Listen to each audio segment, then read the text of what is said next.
सोचो, अगर मैं आपसे कहूं कि एंड्रोमेडा गैलेक्सी जो हमसे 2.5 मिलियन लाइट ईयर्स दूर है, वहां आप सिर्फ एक डोर क्रॉस करके पहुंच सकते हैं। कोई सालों का सफर नहीं, कोई लाइट स्पीड की टेंशन नहीं, बस एक कदम और आप एक दूसरी दुनिया में।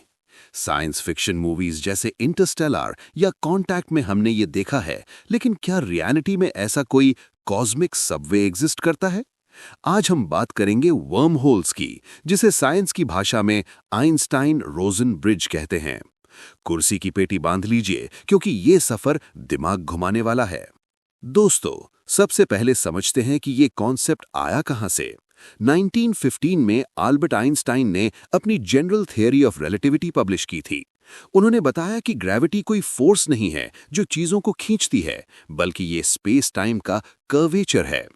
फिजिसिस्ट जॉन व्हीलर ने इसे बड़े प्यारे तरीके से समझाया था।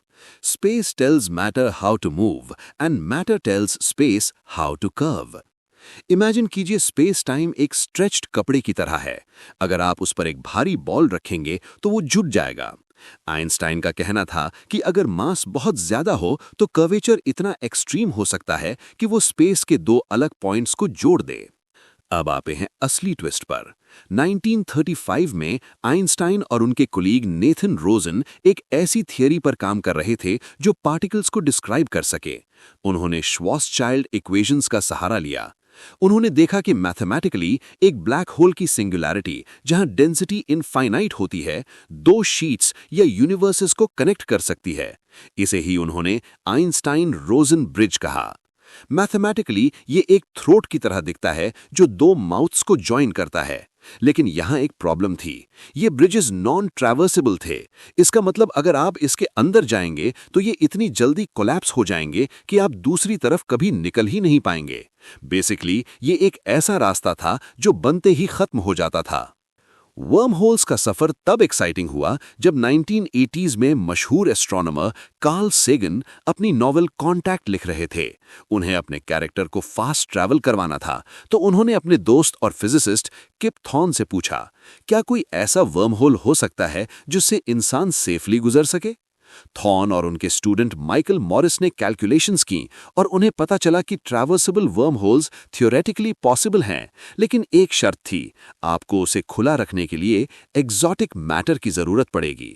ये कोई आम मैटर नहीं है दोस्तों, इसमें नेगेटिव एनर्जी डेंसिटी होती है जो ग्रेविटी को रिपेल करती है, खींचने की जगह ढकेलती है, ताकि वर्म होल का थ्रोट बंद ना हो। नहीं, हमारे पास ब्लैक होल्स के सबूत हैं, लेकिन वर्म होल्स अभी तक सिर्फ पेपर पर हैं।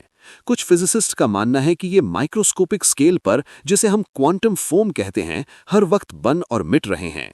इंटरेस्टिंगली, नासा के सैटेलाइट्स ने अर्थ की मैग्नेटोस्फीयर में मैग्नेटिक रिकनेक्शन पॉइंट्स ढूंढे हैं, जिन्हें वो एक्स पॉइंट्स कहते हैं। ये पोर्टल्स पार्टिकल्स को सन से अर्थ तक डायरेक्ट रास्ता देते हैं। हालांकि ये आइंस्टाइन रोजन ब्रिजेस नहीं हैं, लेकिन ये दिखाते हैं कि यूनिवर्स पोर्टल से भरा हो सकता है। अब थोड़ा और डीप चलते हैं। वर्म होल सिर्फ स्पेस के शॉर्टकट्स नहीं हैं, बल्कि ये टाइम मशीन्स भी बन सकते हैं। अगर आप वर्म होल के एक एंड को लाइट की स्पीड से मूव करें तो टाइम डायलेशन की वजह से वो एंड यंग रहेगा। इसका मतलब आप पास्ट में भी ट्रैवल कर सकते हैं। हालांकि स्टीफन हॉकिंग जैसे साइंटिस्ट्स इसके खिलाफ थे। कुछ थियरीज तो ये भी कहती हैं कि ER is equal to EPR। इसका मतलब क्वांटम एंटेंगलमेंट और वर्म होल्स शायद एक ही चीज हैं। शायद हर एंटेंगल्ड पार्टिकल एक टाइनी वर्म होल से जुड़ा हुआ है। दोस्तों, साइंस की खोज अक्सर ऐसी जगह से शुरू होती है जिसका कोई मकसद नहीं दिखता। आइंस्टाइन और रोजन का मकसद वर्म होल बनाना नहीं था, वो तो सिर्फ पार्टिकल्स को समझ रहे थे। लेकिन उनकी मैथ ने हमें सितारों तक पहुंचने का एक सपना दे दिया।